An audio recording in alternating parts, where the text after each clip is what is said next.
अस्सलाम वालेकुम। शाम बखैर सारे पाकिस्तान और प्यारे पाकिस्तान।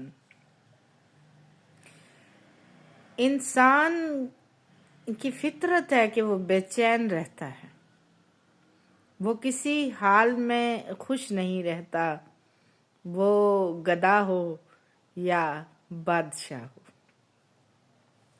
आज फिर से कहानी एक बादशाह की। एक बादशाह था जो सारा दिन मुल्क के इंतज़ामी कामों में बहुत ज़्यादा मसरूफ़ रहता और आराम करने की फुर्सत उसे कम ही मिलती।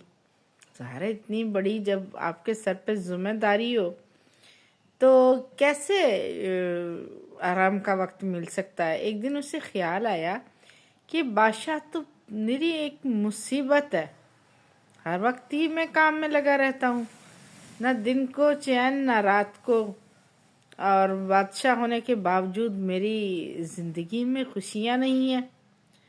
अब मैं बादशाह हूँ और मैं खुश नहीं हूँ, और अगर मैं खुश नहीं हूँ तो फिर कौन है जो खुश हो सकता है।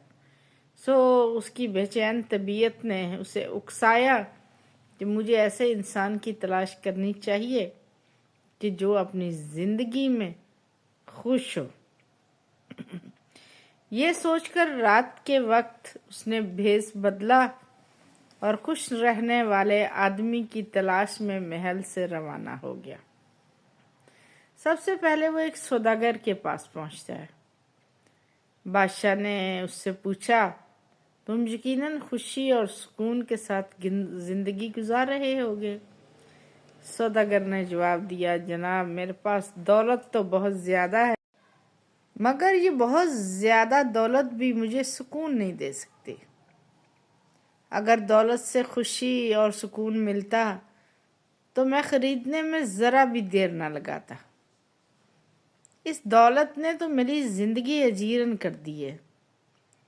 मेरे वारसों की नज़र मेरी जायदाद पर है, वो हर रोज़ मेरे मरने की दुआएं मांगते हैं, और उनका बस चले तो वो इसी दौलत के लिए मुझे जान से मार दें।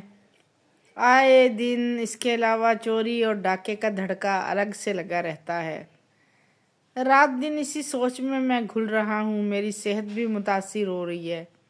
काश इससे तो बेहतर था मैं गरीब आदमी होता, मेहनत मजदूरी करके एक झोंपड़े में खुशी खुशी ज़िंदगी तो गुजार लेता, तब मुझे ना किसी किस्म की फ़िक्र होती।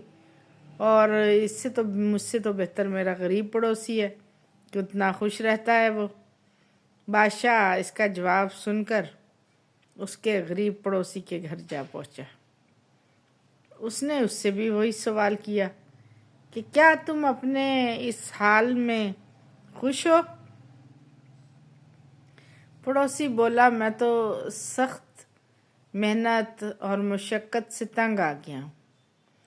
ये भी भला कोई ज़िंदगी है। मेरा तो जी चाहता है कि मैं अपने पड़ोसी सौदागर की तरह हर वक्त आराम करूं, असल ज़िंदगी तो उसकी है ना। इन दोनों के जवाब सुनकर बादशाह को अभी भी तसल्ली ना हुई। उसने सोचा, जाके अपनी हुकूमत के किसी बड़े अफसर से मिलता हूँ। चंद रोज़ पहले उसने एक ओहदे पर एक शख्स को तरक्की दी थी, उसी से जाके मिला। बादशाह ने उसी से सवाल किया कि क्या तुम खुश हो अपनी मौजूदा ज़िंदगी से। तो बादशाह के सवाल पर वो बोला, मेरी तो बदकिस्मती बन गया है ये ओहदा कबूल करना। जो अफसर मेरे साथ काम करते थे वो पहले मेरे दोस्त थे, और इस ओहदे ने इन्हें मेरा मातहत बना दिया, और अब वो मुझसे जलन फील करने लगे हैं। और इस ओहदे से जो खुशी मिली थी ना, वो खुशी तो खाक में मिल गई। लगता है मेरे नसीब में खुशी है ही नहीं। बादशाह अफसर का जवाब सुनकर पड़ोस में एक दर्जी की दुकान पर पहुंचा और कहा, तुम तो ऐश करते होंगे। दर्जी बोला, जनाब इस काम से मैं तो हरगिज़ खुश नहीं हूँ। ये भी भला कोई काम है। ایک ہی جگہ بیٹھے بیٹھے سارا دن کپڑے سیتے رہو، اس کام سے تو میری جان جاتی ہے، مگر کیا کروں، مجبوری ہے۔ اس کام نے میری خوشیاں چھین لی ہیں۔ آپ نے دیکھا میرے پڑوسی افسر کو، بادشاہ نے اسے کتنا بڑا عہدہ دیا ہے، اب اسے سکون بھی حاصل اور خوشی بھی حاصل اور دولت بھی حاصل۔ کاش میں ہی وہ افسر ہوتا۔ بادشاہ درزی کا جواب سن کر شہر کے باہر نکلا اور ایک دیہات میں جا پہنچا۔ وہاں پہنچتے پہنچتے بارش شروع ہو گئی۔ بادشاہ نے بارش سے بچنے کے لیے ایک جھونپڑے کا دروازہ کھٹکھٹایا تو اندر سے ایک بزرگ باہر آئے۔ بادشاہ سے بولے اندر آ جائے۔ جھونپڑے کی چھت جگہ جگہ سے ٹپک رہی تھی اور وہاں بزرگ نے خالی ڈبے ٹین کے نیچے رکھ دیے تھے اور جو ٹپکنے والا پانی تھا وہ ان ڈبوں میں گر رہا تھا۔ بادشاہ نے یہ حالات دیکھ کر کہا تمہاری مالی حالت تو اچھی نہیں ہے، ایسے میں تم کیا زندگی گزارتے ہوگے؟ بزرگ نے جواب دیا نہیں نہیں ایسی کوئی بات نہیں، میں تو بہت خوش ہوں۔ یہ میرا صاف ستھرا تو گھر ہے اور میرے پاس 2 بیل ہیں، 1 بکری بھی ہے، 5 بطخیں اور کچھ مرغیاں بھی ہیں میرے پاس۔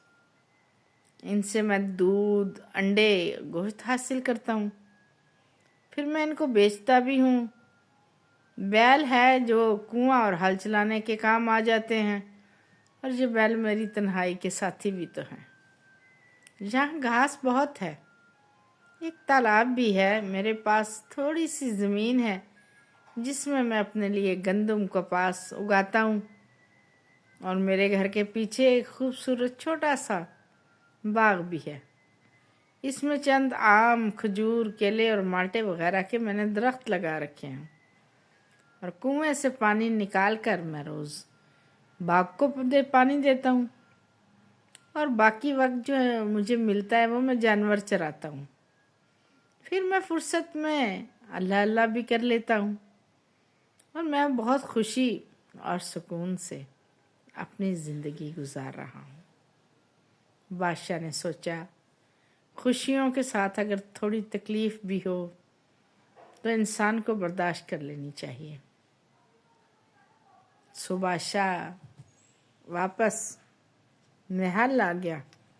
اس کو اس بات کی سمجھ آ گئی تھی کہ ہر انسان کی زندگی میں تھوڑی بہت دقتیں، مشقتیں تو ہوتی ہی ہیں، کیونکہ اللہ کریم نے ہمیں یہاں آزمائش سے گزرنے کے لیے ہی تو بھیجا ہے، اور یہ تھوڑا سا وقفہ جسے ہم زندگی کہتے ہیں یہ ہماری آزمائش ہی تو ہے۔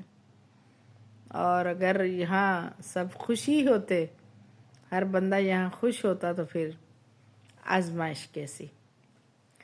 ہر انسان کی آزمائش ہوتی ضرور ہے، چاہے وہ بادشاہ ہو، درزی ہو، افسر ہو یا فقیر ہو، ہاں سب کی آزمائشیں مختلف ہوتی ہیں۔